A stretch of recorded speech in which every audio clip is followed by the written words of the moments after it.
नमस्कार, ग्लोबल स्पेशलमा यहाँलाई स्वागत छ। दर्शकवृन्द, ग्लोबल स्पेशल खोजमूलक समाचार सामग्रीहरूको स्पेशल प्याकेज हो। हामी जनसरोकारका हरेक विषयको गहिरो अध्ययन गर्दै सत्य तथ्यलाई उजागर गर्ने प्रयास गर्दछौं। सत्य तथ्य र निष्पक्ष समाचारको प्याकेज दिने हाम्रो प्रयास निरन्तर जारी छ। दर्शकवृन्द, नेपाली पुँजी बजारको इतिहास धेरै लामो भए पनि विकास क्रम भने निकै सुस्त छ। नेपाली पुँजी बजारमा भएको पछिल्लो र ठूलो प्रगतिका रूपमा लिइन्छ, तर बजारको स्थायित्वका लागि गर्नुपर्ने काम भने धेरै नै बाँकी छन् र समस्याहरू पनि विद्यमान रहेका छन्। बजारको आकार र आकर्षणमा आएको वृद्धिसँगै यस क्षेत्रमा धेरै नयाँ लगानीकर्ताहरू भित्रिरहेका छन्। धेरैमा शेयर बजारसँग सम्बन्धित आवश्यक ज्ञानको अभाव पनि छ। आज हामी शेयर बजारमा आवश्यक ज्ञानको अभाव, यसले बजारमा ल्याएको जोखिम र पुँजी बजारमा देखिएका समस्या र समाधानको विषयलाई नै प्रस्तुत गर्नेछौं। दर्शकवृन्द, पुँजी बजारमा देखिएका समस्याको विषयमा अर्थमन्त्री जनार्दन शर्माले नेप्से र धितोपत्र बोर्डका नवनियुक्त प्रमुखलाई बोलाई छलफल गरेका छन्। बुधबार अर्थमन्त्री शर्माले नेपाल स्टक एक्सचेन्ज नेप्से र धितोपत्र बोर्डका नवनियुक्त प्रमुखलाई बोलाएर अहिले पछिल्लो समय पुँजी बजारमा देखिएका समस्याको बारेमा छलफल गरेका हुन्। पछिल्लो समय पुँजी बजारमा समस्या देखिएको छ। देशमा पुँजी बजारको विकास र विस्तारमा केही नीतिगत समस्या पनि देखिएका छन्। पुरानो प्रविधिले धानिरहेको बजारमा अत्याधुनिक प्रविधि ल्याउनु पर्ने आवश्यकता देखिएको छ। बजारमा चलखेल गर्ने र अस्वाभाविक उत्तर चढाव पनि आउने गरेको छ। त्यसका लागि कडा नियम बनाउनु पर्ने देखिन्छ। नेप्सेको पूर्वाधार विकास र आधुनिकीकरणमा पनि ध्यान दिनुपर्ने आवश्यकता भएको सरकारवालाको भनाइ छ। त्यस्तोमा पुँजी बजारमा देखिएको समस्याको विषयमा अर्थमन्त्री जनार्दन शर्माले नेप्से र धितोपत्र बोर्डका नवनियुक्त प्रमुखलाई बोलाएर छलफल गरेका छन्। बुधबार अर्थमन्त्री शर्माले नेपाल स्टक एक्सचेन्ज नेप्से र धितोपत्र बोर्डका नवनियुक्त प्रमुखलाई बोलाएर अहिले पुँजी बजारमा देखिएको समस्याको विषयमा छलफल गरेका हुन्। छलफलमा बोल्दै अर्थमन्त्री शर्माले पुँजी बजारमा देखिएको समस्या समाधान गर्नका लागि नेप्से र बोर्डमा सक्षम नेतृत्व चयन गरिएको बताए। पुँजी बजार सम्बन्धीको छलफलमा बोल्दै अर्थमन्त्री शर्माले नेपाल धितोपत्र बोर्डका अध्यक्ष रमेश कुमार हमाललाई कतैबाट प्रभावित नभई स्वतन्त्र रूपमा काम गर्न निर्देशन दिएका छन्। अर्थमन्त्री शर्माले बोर्ड अध्यक्ष हमाललाई कतैबाट प्रभावित नभई संस्था र लगानीकर्ताको हितका लागि स्वतन्त्र रूपमा काम गर्न निर्देशन दिएका हुन्। त्यस्तै मन्त्री शर्माले नेपाल स्टक एक्सचेन्जका प्रमुख कार्यकारी अधिकृत कृष्ण बहादुर कार्कीलाई पनि बजारलाई पारदर्शी बनाएर कारोबार गराउन निर्देशन दिए। परिणाम के गरियो भने एउटा सक्षम योग्य नेतृत्व चयन गरियो र नियमनकारी संस्थाको नयाँ नेतृत्वले तपाईले भनेका सबैको उत्तर भोलि काम कारबाहीबाट व्यवहारबाट दिनेछ। मन्त्री शर्माले रियल डाटा पाउने र दिनको दिनमै खरिद बिक्री गर्न पाउने र सापट्टि लिएर पनि शेयर खरिद बिक्री गर्न पाउने व्यवस्था गराउन निर्देशन दिएका छन्। नेप्से शेयर बजारको अग्रपंक्तिको नियामक हो भने बोर्ड समग्र पुँजी बजारको नियामक निकाय हो। यी दुवै निकायले समन्वय गरेर काम गर्नुपर्ने अर्थमन्त्रीको भनाइ छ। उनले समग्र बजारका हितका लागि र यो बजारबाट उत्पादनशील क्षेत्रमा लगानी बढाउन मद्दत पुर्याउनु पर्ने बताए। हरेक वर्ष 18 खर्ब रुपैयाँ लगानीका लागि आवश्यक पर्ने भन्दै पुँजी बजारबाट लगानीको वातावरण बनाउनु पर्ने तर्क गरे। यसका लागि बोर्ड र नेप्सेले काम गर्नुपर्ने उनको भनाइ छ। नियामक निकाय हुँदा हुँदै अर्थ मन्त्रालयका कारण समस्या भयो भन्ने गुनासो आफूहरूले सुन्न नचाहेको मन्त्री शर्माको भनाइ छ।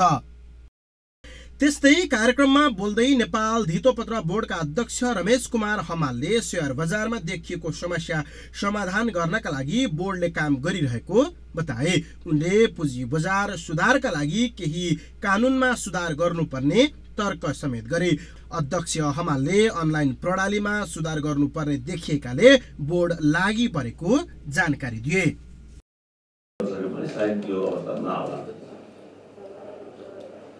अर्को हाम्रो यो कारोबार टिएमएस प्रणालीको अघि मान्य मन्त्रीले भन्छन् भएको छ, यो टिएमएस प्रणालीमा हामी सुधार गर्नुपर्ने छ। हामीले त्यसमा अलरेडी हामी काम पनि गरिरहेका छौँ। बजारको आकार र आकर्षणमा आएको वृद्धिसँगै यो क्षेत्रमा धेरै नयाँ लगानीकर्ताहरू भित्रिएका छन्।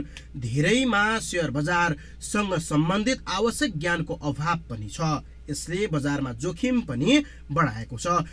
स्रोतको चाहिँ व्यवस्थापनको हिसाबले पनि सम्भावना कम देखिन्छ र साथमा हाम्रो संयन्त्रको जुन चाहिँ ढिलासुस्ती छ, अप्रभावकारिता छ, त्यसले पनि त्यसलाई चाहिँ अलि समस्या पर्ने देखिन्छ। त्यसले गर्दाखेरि यो चिजबाट हामीले सिक्नुपर्ने चाहिँ हामीले चाँडोभन्दा चाँडो आर्थिक सुधार चाहिँ गर्न सक्यौँ भने मात्रै यो जुन चाहिँ हाम्रो क्षमता चाहिँ अभिवृद्धि भएर पुँजीगत खर्च चाहिँ गर्न सक्ने हामीले जति राखेका छौँ, कमै राखेका हो नि त 24% पनि, त्यो राखेको चिज पनि पूर्ण रूपमा गर्न सक्ने अवस्था हुन्छ। र त्यसले गर्दाखेरि त्यो सँगसँगै हामीले अहिले 2-3वटा प्रक्रियागत रूपमा पनि हाम्रो समस्या छ। एउटा जुन चाहिँ हामीले ठेक्कापट्टाका कुराहरू गर्छौँ, त्यसमा पनि हाम्रो कहीँ न कहीँ अनुगमन र अप्रभावकारिताले गर्दाखेरि त्यो चाहिँ समयमा कामहरू सम्पन्न नहुने, समयमा काम नहुने त्यो समस्या हाम्रो ठुलो मात्रामा छ। त्यसले गर्दाखेरि पुँजीगत खर्चलाई असर गरेको हामी पाउन सक्छौँ। र दोस्रो कुरा चाहिँ दण्ड र सजाय। यदि जसले गर्दैन, जसले समयमा गर्दैन, त्यसमा पनि हामी सजाय दिँदैनौँ या चाहिँ त्यसलाई अब राम्रो समयमा गरेका छ त्यसलाई चाहिँ प्रशंसा पनि गर्दैनौँ। र त्यो भएकोले गर्दाखेरि यो खर्च प्रणालीलाई चुस्त दुरुस्त गर्नको लागि आर्थिक सुधार र हामीले चाहिँ जुन प्रक्रियागत चाहिँ अल्झो छ या बल्झो छ तिनीहरूलाई चाहिँ सुधार गरेर हामीले खुल्ला गर्न र सहज बनाउन सक्यौँ भने चाहिँ अलि सुधार हुन्छ कि भन्ने आशा गर्न सकिन्छ।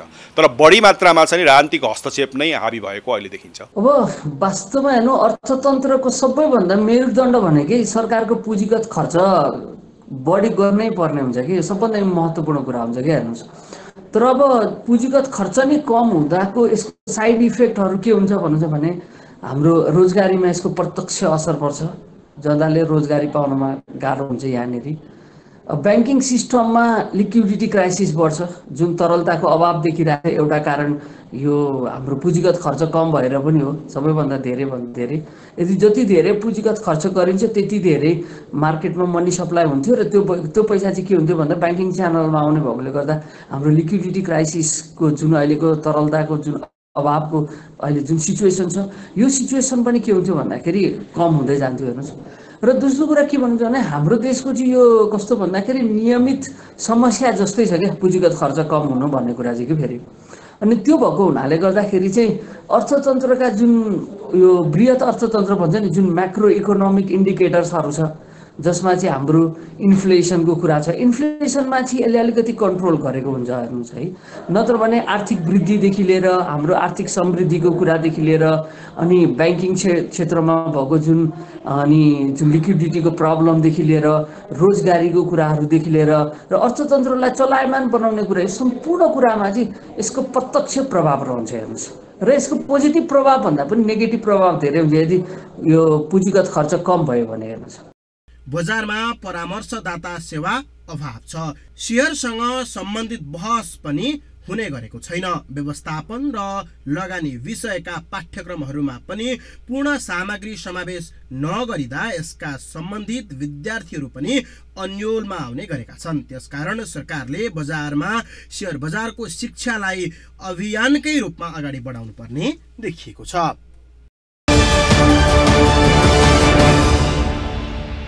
देशमा पुँजी बजारको विकास र विस्तारमा केही नीतिगत समस्या पनि देखिएका छन्।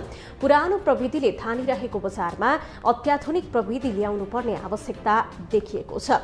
बजारमा चलखेल गर्ने र अस्वाभाविक उतार चढाव पनि आउने गरेको छ। त्यसको लागि कडा नियमन गर्नुपर्ने देखिन्छ। नेप्सेको पूर्वाधार विकास र आधुनिकीकरणमा पनि ध्यान दिनुपर्ने आवश्यकता छ। पुँजी बजारलाई अर्थतन्त्रको ऐना मानिन्छ। पुँजी बजारले पुँजी सङ्कलन र परिचालनमा महत्त्वपूर्ण भूमिका खेलेको हुन्छ। अझ हाम्रो जस्तो विकासोन्मुख देशमा त पुँजी बजारको विकास महत्त्वपूर्ण शर्त अनि आवश्यकता नै हुनुपर्छ। नेपाली पुँजी बजारको इतिहास धेरै लामो भए पनि विकासक्रम भने निकै सुस्त रहेको छ। पछिल्लो समय बजारको विकासमा केही नीतिगत तथा प्राविधिक परिवर्तन भएको भए पनि यसको विकास र विस्तार गर्नुपर्ने कामहरू धेरै बाँकी नै छन्। अभौतिकरणलाई नेपाली पुँजी बजारमा भएको पछिल्लो र ठूलो प्रगतिको रूपमा लिइन्छ, तर बजारको स्थायित्वका लागि गर्नुपर्ने काम धेरै बाँकी छन्। समस्यामा विद्यमान रहेका छन्। सरकारवाला विज्ञहरूले नेप्से र धितोपत्त बोर्डको बैठकमा बोल्दै पुँजी बजार सम्बन्धी ऐन समय सापेक्ष नभएको बताएका छन्। उनीहरूले पुँजी बजार सुधारको लागि अहिले भएका नीतिगत व्यवस्थाहरूलाई संशोधन गर्नुपर्ने आवश्यकता रहेको तर्क गरेका छन्। शेयर बजारलाई प्रभावकारी बनाउनको लागि प्राविधिकको अध्ययन गर्नुपर्ने सरकारवालाको भनाइ छ। त्यहाँ छलफल गर्दाखेरि कसरी प्रभावकारी रूपमा हाम्रो मन्त्रालयको स्पिड, सरकारको स्पिडलाई चाहिँ कसरी प्रभावकारी रूपमा अगाडि बढाउन सकिन्छ भनेर विभिन्न पक्षहरूसँग केही छलफल पनि मैले गरेँ। त्यो भएका प्रावधानहरूलाई अध्ययन गरेँ।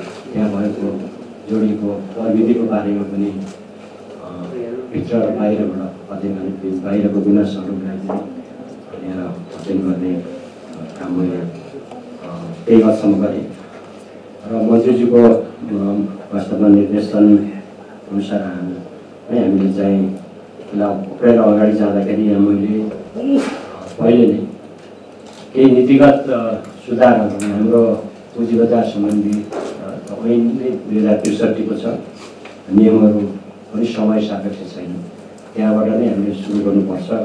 त्यस्तै अर्थ मन्त्रालयका राजस्व सचिव कृष्णहरि पुष्करले पुँजी बजार आन्तरिक मात्र नभएर अन्तर्राष्ट्रिय बजारमा प्रभावकारी देखाउनुपर्ने उल्लेख गरे। उनले अर्थ मन्त्रालयले नेप्से र धितोपत्र बोर्डको काम गर्ने प्रणालीले अन्तर्राष्ट्रिय एजेन्सीसँग सहकार्य गर्ने काम अगाडि बढाएको जानकारी दिए।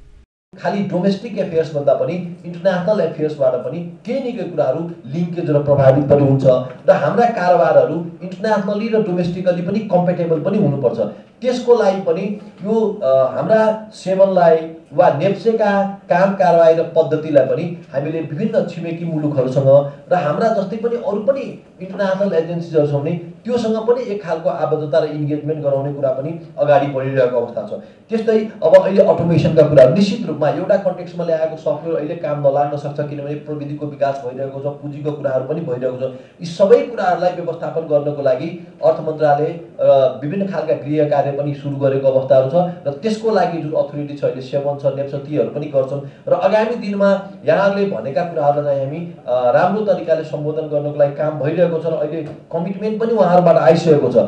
कार्यक्रममा नियमनकारी निकायका दुवै प्रमुखले विद्यमान नीतिगत व्यवस्था सुधार गर्नुपर्ने आवश्यकता रहेको बताएका छन्। अर्थमन्त्री शर्माले धितोपत्त बोर्डका अध्यक्ष र नेप्सेका सिइओलाई मोबाइल एपबाटै शेयर कारोबार हुने व्यवस्था मिलाउनु निर्देशन दिएका छन्। अर्थमन्त्री शर्माले पुँजी बजार नबुझिकन कारोबार गर्नेलाई शिक्षित गराउनुपर्ने तर्क गरे। सरकारले पुँजी बजार लगायत समग्र वित्तीय सुधारका लागि वित्तीय सुधार समन्वय समिति गठन गरेको थियो, तर पुँजी बजारलाई जसरी प्रोत्साहन गर्नुपर्ने थियो त्यसो हुन सकिरहेको छैन।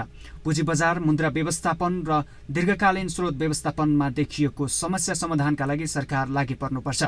त्यसका लागि घट्दो पुँजी बजार र बढ्दो बैंकिङ ब्याज दरलाई सन्तुलनमा ल्याउन आवश्यक छ।